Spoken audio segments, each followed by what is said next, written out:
মা ফাতেমা করে অসুস্থ, স্বামী হে আমার জন্য কি কিছু ফল আনা যাবে, আমি অসুস্থ মানুষ। মাওলানা আলী বাজারে গেলেন, বাজারে গিয়ে একটা আনার কিনলেন। এতগুলা মানুষ, কয়টা? আরো জোরে, কয়টা? হাই হাই, কত কেজির কেজি আনার কিনি।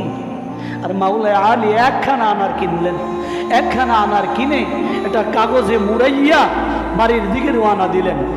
এখান থেকে একটা মশালা শিখে নেন, কোনো বাজার খরচ করলে এটাকে প্যাকেট করে মুড়াইয়া আনবেন।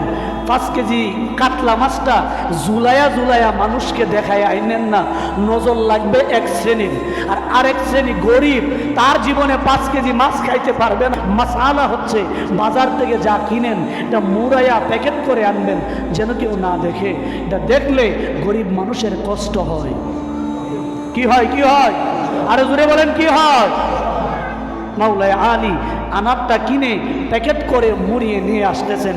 হঠাৎ করে রাস্তায় এক ভিক্ষুক, আলী আমাকে কি কিছু দেওয়া যাবে? আল্লাহু আকবার, আল্লাহু আকবার। বলে কি বলো?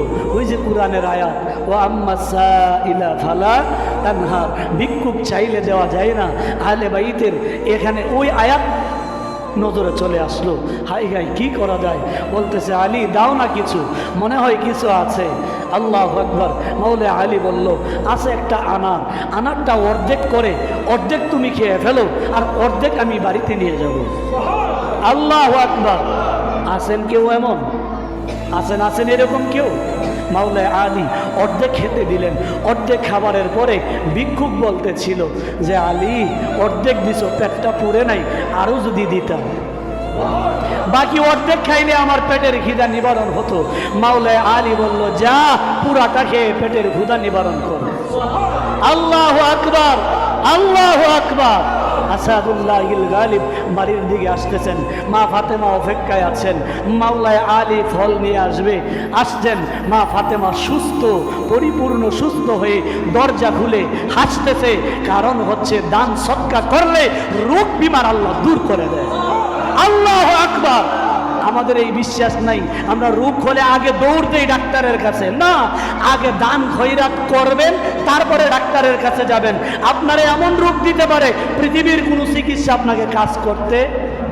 আগে মসজিদে, মাদ্রাসায় ফি সাবিলিল্লাহ দান করে হাসপাতালের দিকে দৌড় দিবেন, আল্লাহর বদৌলতে চিকিৎসা কাজে লাগাবে। দান করে আসলেন আনার, এদিকে মা ফাতেমা সুস্থ হয়ে গেছে।